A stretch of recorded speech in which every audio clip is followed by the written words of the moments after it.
우리 기독교회 교회는 예수님께서 부활 승천하신 후에 마가의 다락방에서 기도하던 제자들에게 성령님의 은혜가 충만하게 임함으로써 시작되었습니다. 그래서 교회는 성령과 뗄래야 뗄 수 없는 불가분의 관계가 있습니다. 더 나아가 교회는 성령의 역사를 통해서 부흥을 했고, 또 부흥의 내면에는 언제나 성령님의 인도하심이 있었습니다. 성령께서 부흥의 주체가 되시기 때문입니다. 성령님의 역사 없이는 진정한 부흥이 일어날 수 없습니다. 교회의 부흥은 성령께서 활동하신 것에 대한 열매입니다. 그래서 외적으로 아무리 커지더라도, 아무리 훌륭해 보인다 할지라도요, 여러분, 그곳에서 성령의 역사가 없으면 그것은 참된 부흥이라고 말할 수 없습니다. 오늘 하나님의 말씀으로 읽은 사도행전 2장은 마가의 다락방에 임하셨던 성령의 역사가 나오고, 그 은혜에 자신의 삶을 맡겼던 믿음의 사람들을 통해서 그 시대에 어떤 변화가, 어떤 역사가 일어나는지를 알려주시는 말씀들입니다. 이 말씀들을 통해서 우리 청북교회에서도 늘 성령의 충만함을 입은 사람들의 삶이 나타나게 되고, 또 그 일로 인해 교회에는 부흥의 역사로 나타나는 복이 있으시기를 축원합니다. 20세기 중후반에 가장 유명한 설교가 가운데 한 분이셨던 영국의 마틴 로이드 존스 목사님이라고 계세요. 이 로이드 존스 목사님이 모든 이웃에게 그릇을 빌라라는 설교집에서 이런 말씀을 했습니다. 사람들이 복음의 은총을 경험하고 즐기게 되면 그들은 이 복된 경험을 다른 사람들과 함께 나누고자 타오르는 열망과 욕망을 끊임없이 가져왔다 그랬습니다. 여러분, 무슨 뜻이겠습니까? 복음의 은혜를 경험한 사람들, 즉 성령님의 은혜를 충만하게 체험한 사람들은 그 은혜를 자신만 갖고 있는 것이 아니라 다른 사람들과의 관계 속에서 그 복음의 은혜가 나타나도록 한다는 것입니다. 은혜를 경험한 사람들은 그 은혜를 나누어 주고 싶은 열망에 붙잡힌다는 것입니다. 오늘 성경 말씀 속에 초대교회 성도들과 사도들은요, 충만하게 임재한 그 성령님의 은혜를 자신들만의 공동체 속에 가두어 놓지를 않았습니다. 바로 세상 속으로 나가서 사람들에게 이 내가 받은 성령의 은혜가 표현되도록 그렇게 전하고 있습니다. 마틴 로이드 존스 목사님의 얘기대로 이 놀랍고 복된 경험을 다른 사람들과 함께 나누려고 하는 열정이 그들에게 타올랐다는 얘기입니다. 그러면 초대교회 성도들, 즉 성령의 충만함을 받은 사람들에게 어떤 변화가 일어났을까요? 그리고 그들에게 일어났던 그 변화가 다른 사람들과의 관계 속에서는 어떻게 표현이 됐을까요? 사도행전을 읽다 보면 그 변화와 그 표현의 다양성이 많이 나오겠지만은 오늘 본문 속에 등장하는 것만 가지고 우리 성도들하고 은혜를 나누려고 합니다. 오늘 말씀을 보세요. 첫 번째는 말이 달라졌습니다. 말이 달라졌습니다. 여러분, 우리는 마가의 다락방, 오순절 그러면 가장 먼저 떠오르는 생각이요, 방언이에요. 오늘 읽은 말씀에는 다른 언어들이라고 표현을 했지만은 성경 말씀에 보면은요, 종종 방언, 각종 방언이라는 이런 표현들이 자주 나옵니다. 다 같은 말이에요. 그 방언의 역사가 얼마나 강했던지 지금도요, 성령님 그러면은 방언의 은사가 가장 먼저 떠오를 정도입니다. 오순절 교단의 사람들에게도요, 제일 필수적인 은사가 방언의 은사일 정도예요. 그만큼 오순절날 마가의 다락방에 성령님이 임하시면서 나타났던 현상 중에 가장 강력한 역사가 바로 다른 언어들을 말하는 능력, 방언의 역사입니다. 제자들은 성령의 충만함을 받고 성령이 말하게 하심을 따라서 각기 다른 언어들로 말하기 시작했다, 성경은 기록하고 있습니다. 여러분, 사람이 달라진 것을요, 가장 먼저 무엇으로 느낄 수 있겠습니까? 말입니다. 전혀 안 그랬던 사람이 쌀쌀 맞은 것 같은 사람이, 퉁명했던 사람이 갑자기 말을 공손하게 하고 친절하게 하고 사랑스럽게 말하면 우리가 보이는 반응이 있지요. 왜 그래? 죽을려나 보다. 죽을 때 돼서 말이 변했나 보다. 그렇게 이야기를 해요. 또 우리가 사춘기 자녀들을 키우다 보면요, 이 사춘기 자녀들이요, 아이가 사춘기에 도달했다는 것을 뭘로 알 수 있습니까? 말이 달라져요.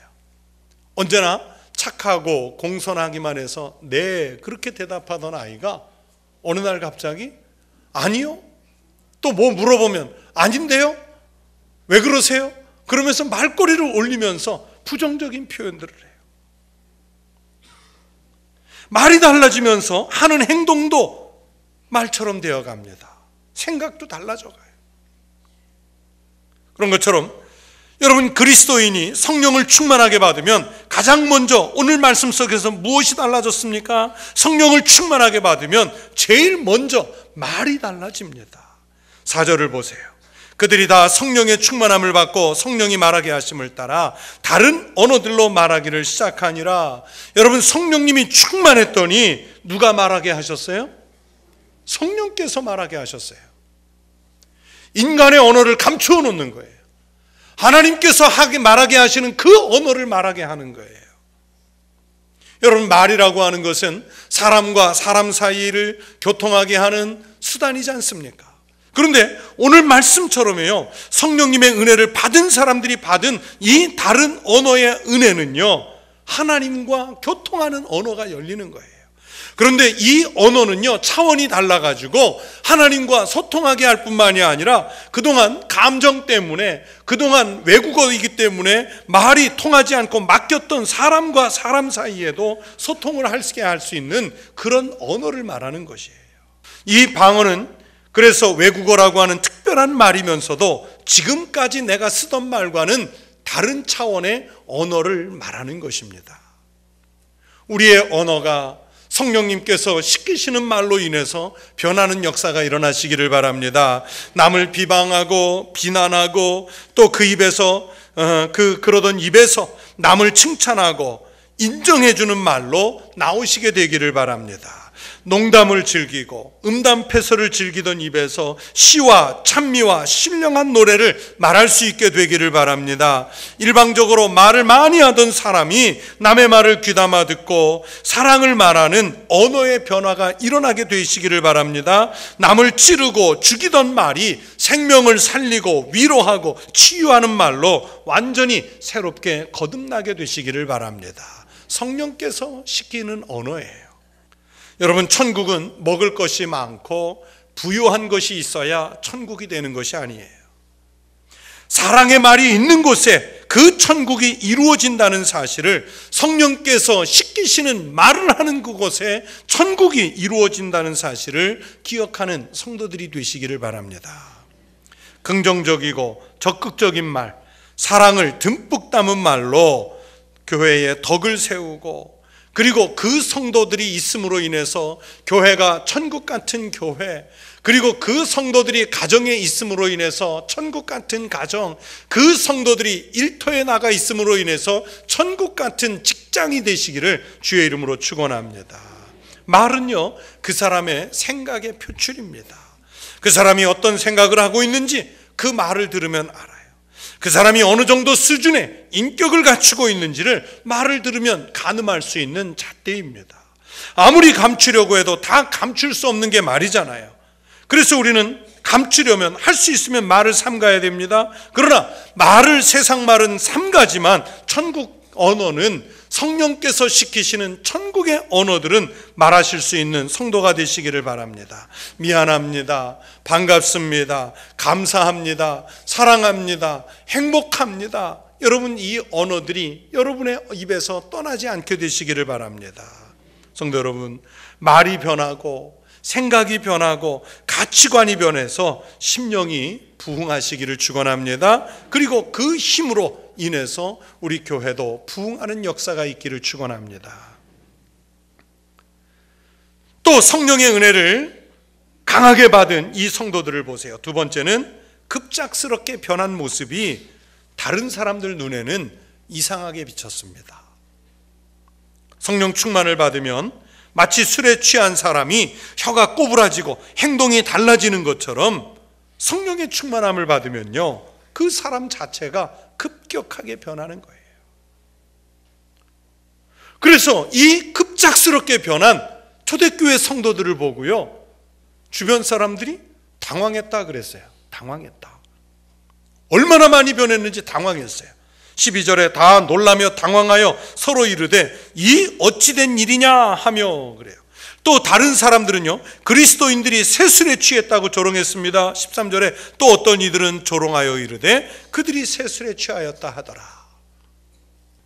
그래서 이 사람이 내가 지금까지 알던 사람이 아니라는 의미에서 당황하기도 하고 조롱도 하는 거예요.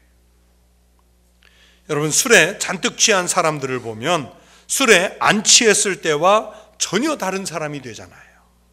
나쁜 쪽으로 딴 사람이 됩니다. 그러나 성령님의 은혜에 취한 사람은 삶 자체가 전혀 새로운 삶을 살게 됩니다. 그래서 하나님의 은혜 받은 입장에서 새로운 사람이 되는 거예요. 여러분, 이왕에 예수님을 믿으려면, 예수님을 영접하셨으면 세상 사람들이 볼 때 확실하게 변하시기를 바랍니다. 주변 사람들이 당황하게 그렇게 변해야 됩니다. 여러분, 제일 어설픈 사람들을 우리가 이렇게 비유하잖아요. 술에 술 탄 듯, 물에 물 탄 듯. 저 사람이 교회는 다닌다는데, 저 사람이 천국교회 교인이라는데 도대체 예수를 믿는 사람인지 예수 안 믿는 사람인지, 교회 안 다니는 나하고 저 사람하고 도대체 무슨 차이가 있는지 구분이 안 되면 안 되잖아요. 차갑지도 뜨겁지도 않은 그 미지근한 믿음으로는요, 이 척박한 영적 세상에서 그 싸움을 이겨낼 수가 없습니다. 성령 충만 받으시기 바랍니다. 여러분, 성령의 충만함을 받으면요, 남의 죄가 기억나는 게 아니에요. 자신의 죄가 떠올라서 자신의 죄를 회개하고 눈물을 하나님 앞에 쏟아놓습니다. 그래서 그 회개는 고통의 시간이지만 오히려 그 감격을 맛보고 나면 정말 놀라운 기쁨을 맛볼 수 있습니다. 이런 모습들이 믿지 않는 사람들에게는 이해가 되질 않는 거예요. 도대체 교회에서 무슨 비밀이 있기에 저 삶이 저렇게 변했을까? 여러분, 충만한 성령의 임재를 체험하는 성도들이 되십시오. 새술에 취했다는 소리를 한번 들어보십시오. 성령으로 인해서 상쾌함을 느껴보시고 성령으로 인해서 마음의 평안을 누려보십시오.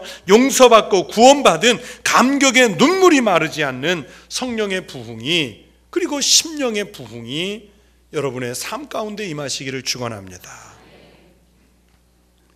그렇게 자신의 삶만 변하는 게 아니에요.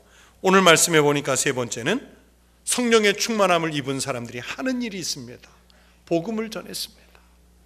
그들이 충만한 은혜를 받고 먼저 한 일은 복음을 전하는 일이었어요.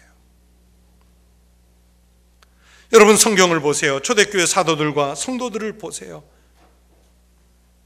예루살렘 길거리로 뛰쳐나와서 복음을 전하잖아요.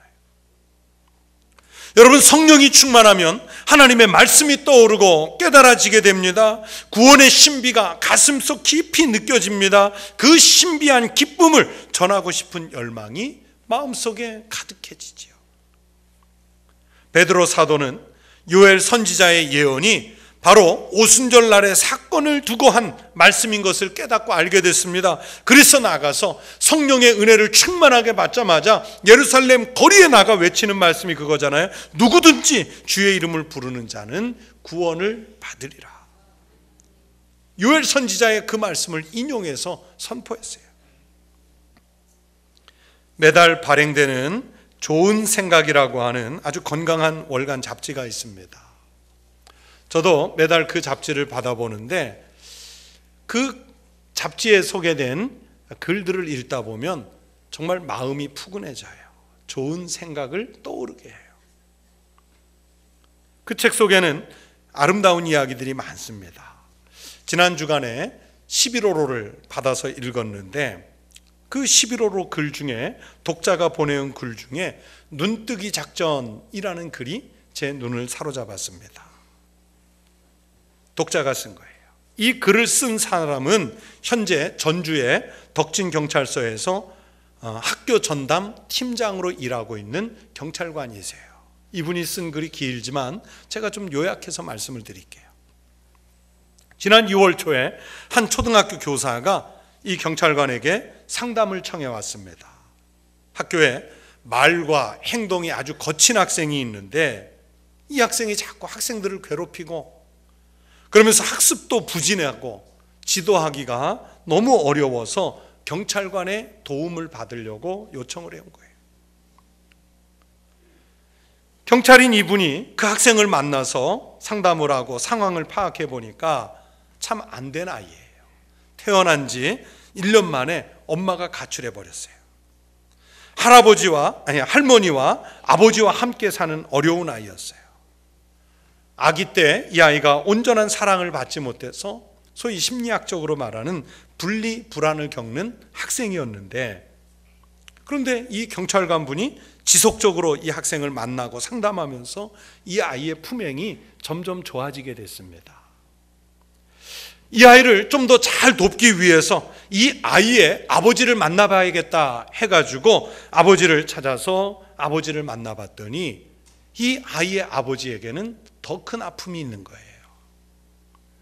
아버지는 어릴 적 사고로 한쪽 눈을 실명을 했고요. 거기다가 어렸을 때 연탄가스 중독을 심하게 겪는 바람에 큰 장애를 갖고 있었어요. 이 아이의 아버지는 학교에 다닐 생각을 못해서 평생을 문맹으로 살아왔습니다. 그리고 이 아버지 곁에는요, 팔순 노모가 있고, 그리고 방에는 당뇨로 누워있는 동생이 있고, 그리고 문제가 되는 그 아들이 있었던 거예요.